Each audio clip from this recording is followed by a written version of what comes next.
All right, so let's jump right in. Most of us think of the internet as, well, a given.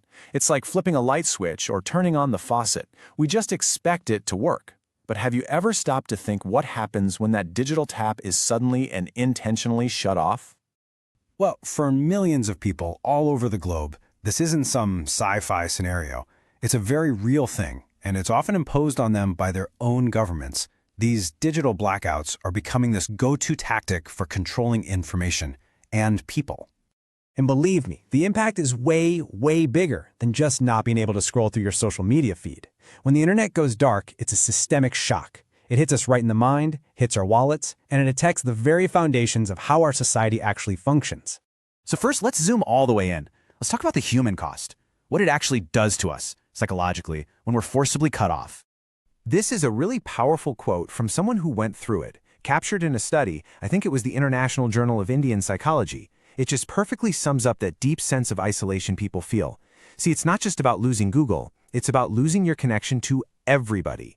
And researchers found these same feelings popping up again and again. Things like deprivation, frustration, helplessness, a huge spike in anxiety and stress. And for some people, it got even more intense, leading to real emotional distress and even aggressive behavior. I mean, it makes sense, right? Your entire daily routine, your support system, is just gone. And that feeling of being completely paralyzed, it was especially bad for students and people trying to work.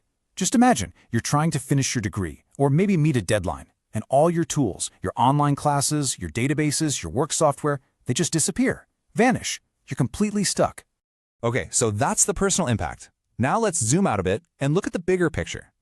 We're talking about the massive billion-dollar price tag that comes with these shutdowns.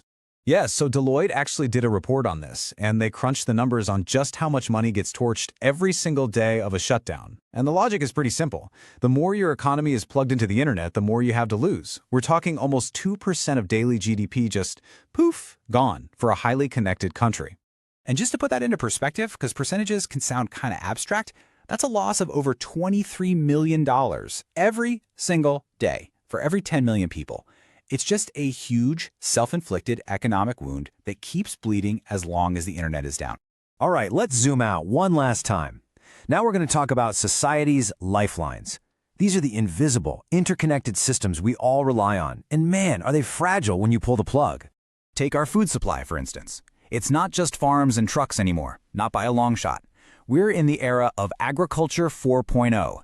It's this high-tech web of sensors, robotics, and connected devices managing everything.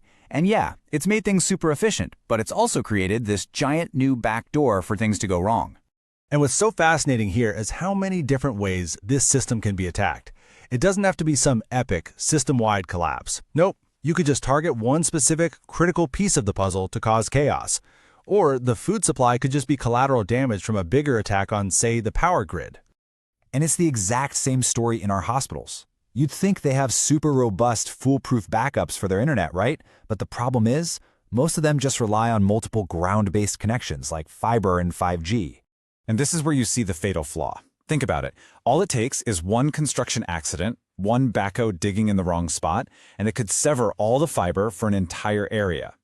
Both the main line and the backup line go down together. Real true resilience means having a totally separate path, something that doesn't rely on that same physical infrastructure. That's where something like satellite comes in. Okay, so this brings us to another huge one. The system that keeps thousands of planes safely in the sky every single day. Air traffic control. So are these systems connected to the internet? The, let's say, unsettling answer is yes, in more ways than you'd probably like to think. Sure, the main operational systems are behind these massive firewalls, but security experts will tell you there are almost always hidden maintenance connections, backdoors basically, that create a vulnerability. And this isn't some old legacy problem. It's actually getting worse.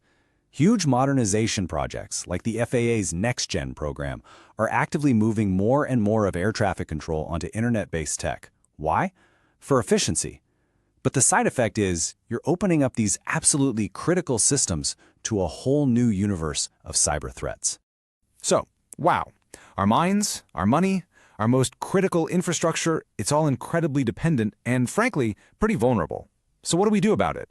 Well, the answer isn't just about building better walls. The real key is building resilience. And real resilience isn't just about, bouncing back after something bad happens. It's a whole cycle. It starts with anticipating what could go wrong. Then it's about being strong enough to take the hit. Then recovering fast. And here's the most important part. Learning from what happened so you can build back even stronger for next time. Which kind of leaves us with this big nagging question, doesn't it? Is our hyperconnectivity our greatest strength, or is it our most critical vulnerability? That very same thing that powers our entire modern world might just be our Achilles heel.